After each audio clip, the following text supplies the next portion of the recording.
Hi hello guys, welcome back to Aadya colourful. ನಾನು Suma. Friends, ಇವತ್ತಿನ ವಿಡಿಯೋದಲ್ಲಿ ಒಂದು ಸ್ನ್ಯಾಕ್ಸ್ ರೆಸಿಪಿನ ನಿಮ್ಮ ಜೊತೆ ಶೇರ್ ಮಾಡ್ತಾ ಇದ್ದೀನಿ. ಖಂಡಿತ ಈ ರೀತಿ ರುಚಿಯಾಗಿರುವಂಥ ಖಾರ ಮಾಡುವ ಒಂದು ಹೊಸ ವಿಧಾನ, ಮತ್ತು ಈ ಒಂದು ಸೀಕ್ರೆಟ್ ವಸ್ತುನ ಹಾಕಿ ಖಾರ ಮಾಡಿ ತಿಂದರೆ ಖಂಡಿತ ಇದರ ರುಚಿನ ನೀವು ಮರೆಯೋದಿಲ್ಲ. ಅಷ್ಟು ಟೇಸ್ಟಿಯಾಗಿರುವಂತಹ ಒಂದು ಖಾರದ ರೆಸಿಪಿನ ನಿಮ್ಮ ಜೊತೆ ಶೇರ್ ಮಾಡ್ತಾ ಇದ್ದೀನಿ. ಈ ಒಂದು ಖಾರ ಮಾಡೋದಕ್ಕೆ ಮೊದಲನೇದಾಗಿ ನಾನಿಲ್ಲಿ 1 ಕಪ್ ಆಗುವಷ್ಟು ಕಡಲೆನ ಒಂದು ಪ್ಯಾನಿಗೆ ಹಾಕ್ಕೊಳ್ತಾ ಇದ್ದೀನಿ. ಸೊ ಇದನ್ನು 1 ಸೆಕೆಂಡ್ವರೆಗೂ ನಾವು ಹಾಗೆ ಇದನ್ನು ಫ್ರೈ ಮಾಡ್ಕೊಳ್ಳೋಣ. ಸೊ ಫ್ರೆಂಡ್ಸ್, ನೀವ್ಯಾರಾದ್ರೂ ಫಸ್ಟ್ ಟೈಮ್ ನನ್ನ ಚಾನಲ್ಗೆ ವಿಸಿಟ್ ಮಾಡಿದರೆ ಪ್ಲೀಸ್ ನನ್ನ ಚಾನಲ್ನ ಸಬ್ಸ್ಕ್ರೈಬ್ ಮಾಡ್ಕೊಳ್ಳಿ, ಹಾಗೆ ಲೈಕ್ ಮಾಡಿ ಮತ್ತು ಶೇರ್ ಮಾಡಿ ಫ್ರೆಂಡ್ಸ್. ಓಕೆ, ನಾನಿಲ್ಲಿ 1 ನಿಮಿಷದವರೆಗೂ ಅದನ್ನು ಫ್ರೈ ಮಾಡ್ಕೊಳ್ತಾ ಇದ್ದೀನಿ. ಸೊ ಜಾಸ್ತಿ ಟೈಮ್ ತಗೊಳ್ಳೋದಿಲ್ಲ, ಇದು ತುಂಬಾ ಬೇಗನೆ ನಮಗೆ. ಅಂದರೆ ಫ್ರೈ ಮಾಡೋದು ಅಂದರೆ ಎಷ್ಟು ಅಂದರೆ ಸ್ವಲ್ಪ ಬೆಚ್ಚಗಾಗಬೇಕಷ್ಟೆ, ಜಾಸ್ತಿ ಅದು ಕಲರ್ ಚೇಂಜ್ ಆಗೋ ಹಾಗೆ ನಾವು ಮಾಡೋದು ಬೇಡ. ಜಸ್ಟ್ ಮುಟ್ಟಿದ್ರೆ ನಮಗೆ ಸ್ವಲ್ಪ ಬಿಸಿ ಇದೆ ಅಂತ ಅನ್ನಿಸೋ ಹಾಗೆ 1 ಸೆಕೆಂಡಲ್ಲಿ ನಾವು ಇದನ್ನು ಫ್ರೈ ಮಾಡ್ಕೋಬೋದು, ಕಡಲೆನ ಫ್ರೈ ಮಾಡ್ಕೊಳ್ಬೋದು. ಸೊ ನೋಡಿ, ನಾನು ಫ್ರೈ ಮಾಡ್ಕೊಳ್ತಾ ಇದ್ದೀನಿ. ಸೊ ಫ್ರೈ ಮಾಡಿರೋ ಅಂಥದ್ದನ್ನು ಇವಾಗ ನಾವು ಒಂದು ಕಡೆ ತೆಗೆದಿಟ್ಕೊಳ್ಳೋಣ. ಸೊ ನೋಡಿ, ಆಗಿದೆ ಇದು. ಇದನ್ನು ಸ್ವಲ್ಪ ತಣ್ಣಗಾಗೋದಕ್ಕೆ ನಾವು ಬಿಡಬೇಕಾಗುತ್ತೆ. ಸ್ಟವ್ನ ಆಫ್ ಮಾಡಿದ್ದೀನಿ. ಸ್ಟವ್ ಆಫ್ ಮಾಡಿದ್ರು ಪಾತ್ರೆ ಬಿಸಿ ಇರುತ್ತೆ ಅಂತ ಹೇಳಿ ನಾವು ಅದನ್ನು ಮತ್ತೆ ಬೇರೆ ಪಾತ್ರೆಗೋ ಅಥವಾ ಅದರಲ್ಲೇ ಹಾಕೋದಾದರೆ ಕೈ ಆಡಿಸ್ತಾ ಇರಬೇಕಾಗುತ್ತೆ. ಇಲ್ಲ ಅಂತಂದರೆ ಕಲರ್ ಚೇಂಜ್ ಆಗೋ ಚಾನ್ಸಸ್ ಇರುತ್ತೆ. ಸೊ ತಣ್ಣಗಾದ್ಮೇಲೆ ನಾನು ಕಡಲೆನ ಒಂದು ಮಿಕ್ಸಿ ಜಾರ್ಗೆ ಹಾಕ್ಕೊಳ್ತಾ ಇದ್ದೀನಿ. ಖಂಡಿತ ಎಲ್ಲರೂ ಕೂಡ ಮನೆಯಲ್ಲಿ ಈ ಒಂದು ಸೇವ್ ರೆಸಿಪಿನ ತಯಾರಿಸಿರ್ತೀರ. ಆದರೆ ಅದರಲ್ಲಿ ತುಂಬಾ ವೆರೈಟೀಸ್ ಇದೆ, ಖಾರ ಮಾಡೋದ್ರಲ್ಲಿ ತುಂಬಾ ವಿಧಾನಗಳಿದೆ.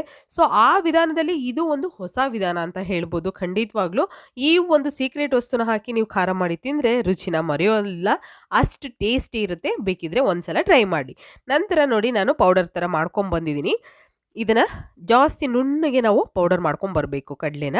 ಈಗ ಪೌಡರ್ ಮಾಡಿರೋಂತಹ ಕಡಲೆನ ನಾವು ಈಗ ಒಂದು ಕಡೆ ತೆಗೆದಿಟ್ಕೊಳ್ಳೋಣ. ಸೊ ಈಗ ಒಂದು ಬೌಲ್ ತಗೊಳ್ಳೋಣ. ಫಸ್ಟು ಬೌಲಿಗೆ 1 ಟೇಬಲ್ ಸ್ಪೂನ್ ಆಗುವಷ್ಟು ನಾನಿಲ್ಲಿ ದೋಸೆ ಹಿಟ್ಟು ಇರುತ್ತಲ್ಲ, ಸೊ ಆ ದೋಸೆ ಹಿಟ್ಟನ್ನು ಹಾಕ್ಕೊಳ್ತಾ ಇದ್ದೀನಿ. 1 ಟೇಬಲ್ ಸ್ಪೂನ್ ಆಗುವಷ್ಟು ದೋಸೆ ಹಿಟ್ಟು. ನಾನು ಇಲ್ಲಿ ತಗೊಳ್ತಿರೋಂತಹ ಒಂದು ಕಡಲೆಗೆ ಇದು ಕರೆಕ್ಟಾಗಿದೆ. ಸೊ ಜಾಸ್ತಿ ತಗೋಬೇಡಿ, ಹಾಗೆ ತುಂಬಾ ಕಮ್ಮಿನೂ ತಗೋಬೇಡಿ. 1 ಟೇಬಲ್ ಸ್ಪೂನ್ ಇದ್ದರೆ ಸಾಕಾಗುತ್ತೆ. ನಂತರ ಈಗ ಪೌಡರ್ ಮಾಡಿರೋಂತಹ ಪೌಡರ್ ಇದೆಯಲ್ಲ, ಕಡಲೆ ಪೌಡರು, ಸೊ ಅದನ್ನು ಹಾಕ್ಕೊಳ್ತಾ ಇದ್ದೀನಿ. 1 ಟೇಬಲ್ ಸ್ಪೂನ್ ಆಗುವಷ್ಟು ಅಕ್ಕಿ ಹಿಟ್ಟು, ಅಂದರೆ ನಾವು ದೋಸೆಗೆ ಸರಿ ಮಾಡಿರ್ತೀವಲ್ಲ, ಆ ಒಂದು ಸರಿನ ನಾವು 1 ಟೇಬಲ್ ಸ್ಪೂನ್ ಆಗುವಷ್ಟು ಹಾಕ್ಕೊಳ್ಬೇಕು. ನಂತರ ಪೌಡರ್ ಮಾಡಿರೋಂತಹ ಕಡಲೆನ ಹಾಕ್ಕೊಳ್ತಾ ಇದ್ದೀನಿ ಇವಾಗ. ನಂತರ ಅದಕ್ಕೆ 1 ಕಪ್ ಆಗುವಷ್ಟು ನಾನು ತಗೊಂಡಿರೋದು ಅಕ್ಕಿ ಹಿಟ್ಟನ್ನು ಹಾಕ್ಕೊಳ್ತಾ ಇದ್ದೀನಿ. ನಾವು ರೊಟ್ಟಿಗೆ ಉಪಯೋಗಿಸ್ತೀವಲ್ಲ, ಮನೆಯಲ್ಲೇ ರೊಟ್ಟಿಗೆ ನಾವು ಅಕ್ಕಿ ಹಿಟ್ಟನ್ನು ತಯಾರಿಸ್ಕೋಬೋದು. ಸೊ ಆ ಅಕ್ಕಿ ಹಿಟ್ಟನ್ನು ಹೇಗೆ ತಯಾರಿಸ್ಕೊಳ್ಳೋದು ಅಂತಂದರೆ, ಅಕ್ಕಿನ ತೊಳೆದು ನಾವು ಫ್ಯಾನಲ್ಲಿ ಅಥವಾ ಬಿಸಿಲಲ್ಲಿ ಒಣಾಕಿ ನಂತರ ಪೌಡರ್ ಮಾಡ್ಕೊಳ್ಳೋದೆ ಅಕ್ಕಿ ಹಿಟ್ಟು ಫ್ರೆಂಡ್ಸ್. ಓಕೆ, ಅಕ್ಕಿ ಹಿಟ್ಟನ್ನು ಹಾಕ್ಕೊಂಡಿದ್ದೀನಿ. ನಂತರ ರುಚಿಗೆ ತಕ್ಕಷ್ಟು ಉಪ್ಪನ್ನು ಹಾಕ್ಕೊಳ್ಳೋಣ. ಉಪ್ಪು ಹಾಕಿದ ನಂತರ ನಾವು ಇದಕ್ಕೆ ಸ್ವಲ್ಪ ಒಂದು ಪಿಂಚಷ್ಟು ಅಡಿಗೆ ಅರಿಶಿನ ಹಾಕ್ಕೊಳ್ತಾ ಇದ್ದೀನಿ. ನೋಡಿ, ಅಡಿಗೆ ಅರಿಶಿಣ ಹಾಕ್ಕೊಳ್ಳೋಣ. ಸ್ವಲ್ಪ, ಜಾಸ್ತಿ ಬೇಡ. ಬೇಕು ಅಂದರೆ ನೀವು ಹಾಕ್ಕೊಳ್ಬೋದು, ಏನು ತೊಂದರೆ ಇಲ್ಲ. ನಂತರ ನಾವು ಇದಕ್ಕೆ ಒಂದು ಅರ್ಧ ಸ್ಪೂನ್ ಆಗೋಷ್ಟು ಜೀರಿಗೆ ಪೌಡರ್ನ ಹಾಕ್ಕೊಳ್ತಾ ಇದ್ದೀನಿ. ಜೀರಿಗೆನ ಪೌಡರ್ ಮಾಡಿ, ಜೀರಿಗೆನ ನಾನು ಸ್ವಲ್ಪ ಫ್ರೈ ಮಾಡಿ, ಅಂದರೆ ಒಂಚೂರು ಬಿಸಿ ಮಾಡಿ ನಂತರ ಪೌಡರ್ ಮಾಡಿಕೊಂಡು ಇಟ್ಕೊಂಡಿದ್ದೀನಿ. ಸೊ ಅದನ್ನು ಹಾಕ್ಕೊಂಡಿದ್ದೀನಿ. ಬೇಕು ಅಂದರೆ ಬರೀ ಜೀರಿಗೆ ಕೂಡ ಹಾಕ್ಕೊಳ್ಬೋದು, ಏನು ತೊಂದರೆ ಇಲ್ಲ. ಹಾಗೆ ಖಾರದ ಪುಡಿ, ಖಾರಕ್ಕೆ ಅನುಗುಣವಾಗಿ ಖಾರದ ಪುಡಿನ ಉಪಯೋಗಿಸಿ. ನಾನಿಲ್ಲಿ 1 ಟೇಬಲ್ ಸ್ಪೂನ್ ಆಗುವಷ್ಟು ಉಪಯೋಗಿಸ್ತಾ ಇದ್ದೀನಿ. ಹಾಗೆ ಇದಕ್ಕೆ 1 ಸ್ಪೂನ್ ಆಗುವಷ್ಟು ತುಪ್ಪ ಹಾಕ್ಕೊಳ್ಳೋಣ.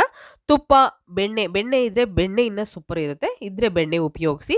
ನಾನು ತುಪ್ಪ ಹಾಕ್ಕೊಳ್ತಾ ಇದ್ದೀನಿ ಫ್ರೆಂಡ್ಸ್. ಓಕೆ, ಇಷ್ಟನ್ನು ಹಾಕಿ ನಾವು ಚೆನ್ನಾಗಿ ಫಸ್ಟ್ ಒಂದ್ಸಲ ಮಿಕ್ಸ್ ಮಾಡ್ಕೊಳ್ಳೋಣ. ನೋಡಿ, ಈ ರೀತಿಯಾಗಿ ನಾನು ಮಿಕ್ಸ್ ಮಾಡ್ಕೊಳ್ತಾ ಇದ್ದೀನಿ. ಖಾರ ಮಾಡೋದು ತುಂಬಾ ಈಸಿ. ಅಂಥದ್ರಲ್ಲಿ ಈ ಒಂದು ಸೀಕ್ರೆಟ್ ವಸ್ತುನ ಹಾಕಿ ನಾವು ಖಾರ ಮಾಡಿದ್ರೆ ಖಂಡಿತ ಟೇಸ್ಟಿ ಇರುತ್ತೆ, ಮತ್ತು ಒಂದು ಹೊಸ ವಿಧಾನ ಅಂತ ಹೇಳ್ಬೋದು ಫ್ರೆಂಡ್ಸ್. ಖಂಡಿತ ನೀವೆಲ್ಲರೂ ಕೂಡ ಮನೆಯಲ್ಲಿ ತಯಾರಿಸಿ ಈ ರೀತಿ ರುಚಿಯಾಗಿರುವಂಥ ಖಾರನ. ಆದರೆ ಟೇಸ್ಟು ಹೇಗೆ ಬಂತು ಅಂತ ತಪ್ಪದೆ ಕಾಮೆಂಟ್ ಸೆಕ್ಷನಲ್ಲಿ ನನಗೆ ತಿಳಿಸಿ ಫ್ರೆಂಡ್ಸ್. ಓಕೆ, ಸೊ ಇವಾಗ ನೋಡಿ, ಮಿಕ್ಸ್ ಮಾಡಿದ ನಂತರ ನಾನು ಸ್ವಲ್ಪನೇ ನೀರನ್ನು ಹಾಕ್ಕೊಳ್ತಾ ಹಿಟ್ಟನ್ನು ಕಲಿಸ್ಕೊಳ್ತಿದ್ದೀನಿ. ಜಾಸ್ತಿ ಒಂದೇ ಸಲ ನೀರನ್ನು ಹಾಕ್ಕೊಳ್ಳೋಕೆ ಹೋಗಬೇಡಿ. ಸ್ವಲ್ಪ ಸ್ವಲ್ಪನೇ ನೀರನ್ನು ಹಾಕ್ಕೊಂಡು ನಾವು ಹಿಟ್ಟನ್ನು ಕಲಿಸ್ಕೊಳ್ಳೋಣ. ಯಾಕೆಂದರೆ ತೆಳ್ಳಗಾದರೆ ಹಿಟ್ಟು ನಮಗೆ ಟೇಸ್ಟು ಬೇರೆ ಥರನೇ ಬರುತ್ತೆ. ಅದನ್ನು ಮಾಡೋದಕ್ಕೆ ಮತ್ತೆ ಕರೆಕ್ಟ್ ಮಾಡ್ಕೊಳ್ಳೋದಕ್ಕೆ ಜಾಸ್ತಿ ಟೈಮ್ ತಗೊಳುತ್ತೆ. ಸೊ ಹಾಗಾಗಿ ಫಸ್ಟೇ ನಾವು ನೀರನ್ನು ಹಾಕ್ಕೊಳ್ಬೇಕಾದ್ರೆ ಸ್ವಲ್ಪ ಸ್ವಲ್ಪ ಹಾಕ್ಕೊಂಡ್ರೆ ನಮಗೆ ಅಲ್ಲಿಗೆ ಕರೆಕ್ಟ್ ಆಗುತ್ತೆ. ಸೊ ನೋಡಿ, ಇವಾಗ ಈ ರೀತಿಯಾಗಿ ನಾವು ಕಲಿಸ್ಕೋಬೇಕು ಹಿಟ್ಟನ್ನು. ನೋಡ್ಬೋದು ನೀವು, ಈ ರೀತಿ ಹಿಟ್ಟಿದ್ರೆ ಸಾಕು, ಜಾಸ್ತಿ ತೆಳು ಬೇಡ. ನೋಡಿ, ಈ ರೀತಿ ಇರಬೇಕು. ಓಕೆ, ಸೊ ಹಿಟ್ಟು ಈಗ ರೆಡಿಯಾಗಿದೆ. ಇವಾಗ ನಾವು ಖಾರ ಮಾಡೋದಕ್ಕೆ ಖಾರದ ಒಳ್ಳನ್ನು ತಗೊಳ್ತಾ ಇದ್ದೀನಿ. ಸೊ ಇದಕ್ಕೆ ನೋಡಿ, ಸ್ವಲ್ಪ ಆಯಿಲ್ನ ಸ್ಪ್ರೆಡ್ ಮಾಡ್ಕೊಳ್ಳೋಣ. ಆಯಿಲ್ ಅಥವಾ ತುಪ್ಪ ನೀವು ಯಾವುದನ್ನು ಬೇಕಿದ್ರೂ ಸ್ಪ್ರೆಡ್ ಮಾಡ್ಬೋದು. ಸೊ ಮಾಡಿದ ನಂತರ ನಾನಿವಾಗ ಹಿಟ್ಟನ್ನು ಇದರಲ್ಲಿ ಹಾಕ್ಕೊಳ್ತೀನಿ. ಖಾರಕ್ಕೆ ರೆಡಿ ಮಾಡಿರೋಂತಹ ಹಿಟ್ಟು.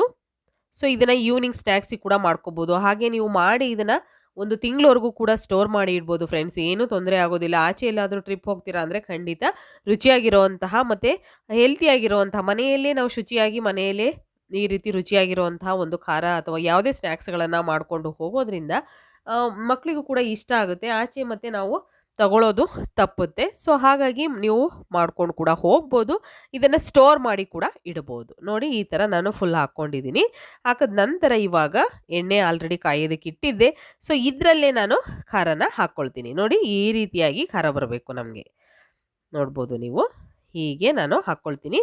ಸೊ ಎಣ್ಣೆ ಇಟ್ಟಿದ್ದೀವಿ, ಸ್ವಲ್ಪ ನೋಡಿಕೊಂಡು ಸ್ಟವ್ನ ಲೋ ಫ್ಲೇಮ್ ಮಾಡಿಕೊಂಡು ಆದಷ್ಟು ನೀವು ಖಾರನ ಹಾಕ್ಕೊಳ್ಳಿ ಫ್ರೆಂಡ್ಸ್. ಯಾಕೆಂದರೆ ಅದರ ಬಿಸಿ ಬರುತ್ತಲ್ಲ, ಎಣ್ಣೆಯ ಬಿಸಿ, ಸೊ ಕೈ ಸ್ವಲ್ಪ ಸುಡೋ ಚಾನ್ಸಸ್ ಇರುತ್ತೆ. ನೋಡಿಕೊಂಡು ನೀವು ಖಾರನ ಹಾಕ್ಕೊಳ್ಳಿ. ಸೊ ಇವಾಗ ನೋಡಿ, ನಾನು ಇದನ್ನು ಫ್ರೈ ಮಾಡ್ಕೊಳ್ತೀನಿ. ಈ ರೀತಿಯಾಗಿ ಫ್ರೈ ಮಾಡ್ಕೊಳ್ಳೋಣ.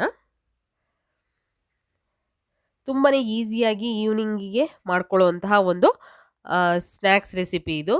ಸೊ ಖಂಡಿತವಾಗ್ಲೂ ತುಂಬಾ ರುಚಿಯಾಗಿರುತ್ತೆ. ಟೇಸ್ಟ್ ಕೂಡ ತುಂಬಾ ಟೇಸ್ಟಿ ಅನಿಸುತ್ತೆ. ನಿಮಗೆ ಒಂದ್ಸಲ ತಯಾರಿಸಿ ತಿಂದರೆ ನೀವು ಇದರ ರುಚಿನ ಮರೆಯೋದಿಲ್ಲ, ಅಷ್ಟು ಟೇಸ್ಟಿ ಅನಿಸುತ್ತೆ. ಸೊ ಒಂದೇ ಒಂದು ಸೀಕ್ರೆಟ್ ವಸ್ತುನ ಹಾಕಿ ನಾವು ಖಾರ ಮಾಡಬೇಕಷ್ಟೇ. ಸೊ ನೋಡ್ಬೋದು, ಈ ರೀತಿಯಾಗಿ ನಮಗೆ ಸ್ವಲ್ಪ ಕಲರ್ ಚೇಂಜ್ ಆದರೆ ಸಾಕು, ಖಾರ ಕರೆಕ್ಟಾಗಿ ರೆಡಿಯಾಗಿದೆ ಅಂತ. ಸೊ ಇವಾಗ ಒಂದು ಟಿಶ್ಯೂ ಮೇಲೆ ತೆಗೆದಿಟ್ಕೊಳ್ಳೋಣ.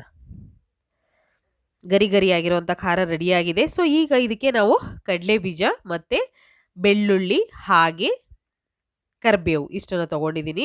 ಈಗ ಫಸ್ಟು ಬೆಳ್ಳುಳ್ಳಿನ ನಾವು ಎಣ್ಣೆಯಲ್ಲಿ ಫ್ರೈ ಮಾಡ್ಕೊಳ್ಳೋಣ. ನಂತರ ಕಡಲೆ ಬೀಜ ಕೂಡ ಹಾಕ್ಕೊಂಡಿದ್ದೀನಿ. ಸೊ ಈಗ ಎರಡನ್ನೂ ಕೂಡ ಚೆನ್ನಾಗಿ ಫ್ರೈ ಮಾಡ್ಕೋಬೇಕು. ಸ್ಟವ್ನ ಆದಷ್ಟು ಲೋ ಫ್ಲೇಮಲ್ಲೇ ಇಟ್ಕೊಂಡು ನೀವು ಫ್ರೈ ಮಾಡ್ಕೋಬೇಕಾಗುತ್ತೆ. ಹೈ ಫ್ಲೇಮ್ ಅಂತೂ ಮಾಡೋಕ್ಕೆ ಹೋಗಬೇಡಿ. ಈ ರೀತಿ ಫ್ರೈ ಮಾಡಿದ ನಂತರ ಸ್ವಲ್ಪ 1 ಸ್ಪೂನ್ ಅಥವಾ 2 ಸ್ಪೂನ್ ಆಗುವಷ್ಟು ಕಡಲೆ ಹಾಕ್ಕೊಂಡಿದ್ದೀನಿ ನಾನು. ಬೇಕು ಅಂದರೆ ಜಾಸ್ತಿ ಕೂಡ ಹಾಕ್ಕೊಳ್ಬೋದು ನೀವು. ಈಗ ಇಷ್ಟನ್ನು ಫ್ರೈ ಮಾಡ್ಕೊಂಡ ನಂತರ ನೋಡಿ, ಚೆನ್ನಾಗಿ ಫ್ರೈ ಆಗಲಿ. ಕಡಲೆ ಬೀಜ ಅರ್ಧಂಬರ್ಧ ಬೆಂದರೆ ಟೇಸ್ಟ್ ಇರಲ್ಲ. ಸೊ ಹಾಗಾಗಿ ನಾನು ಸ್ವಲ್ಪ ಬೇಯಿಸ್ಕೊಂಡ ನಂತರ ಈಗ ಕರಿಬೇವನ್ನು ಇದಕ್ಕೆ ಹಾಕ್ಕೊಳ್ತೀನಿ. ಫಸ್ಟು ಬೆಳ್ಳುಳ್ಳಿ ಹಾಗೆ ಕಡಲೆ ಬೀಜ ಮತ್ತು ಕಡಲೆ ಹಾಗೆ ಕರಿಬೇವು ಕೂಡ ಹಾಕ್ಕೊಂಡಿದ್ದೀನಿ. ಇವಾಗ ಇಷ್ಟನ್ನು ಹಾಕಿದ ನಂತರ ಫ್ರೈ ಮಾಡಿಕೊಂಡು ಇದನ್ನು ತೆಗೆಯೋಣ. ಈಗ ಆಗಿದೆ. ಸೊ ಈಗ ನೀವು ಬೇಕು ಅಂದರೆ ಇಲ್ಲಿ ಒಣಮೆಣಸಿನ್ಕಾಯಿ ಕೂಡ ಹಾಕ್ಕೊಳ್ಬೋದು. ಸೊ ನಾನು ಅದನ್ನು ಉಪಯೋಗಿಸಿಲ್ಲ. ಇವಾಗ ಒಂದು ಟಿಶ್ಯೂ ಮೇಲೆ ತೆಗೆದಿಟ್ಕೊಳ್ಳೋಣ. ನೋಡಿದ್ರಲ್ಲ, ಖಾರ ಮಾಡುವ ಒಂದು ಹೊಸ ವಿಧಾನನ.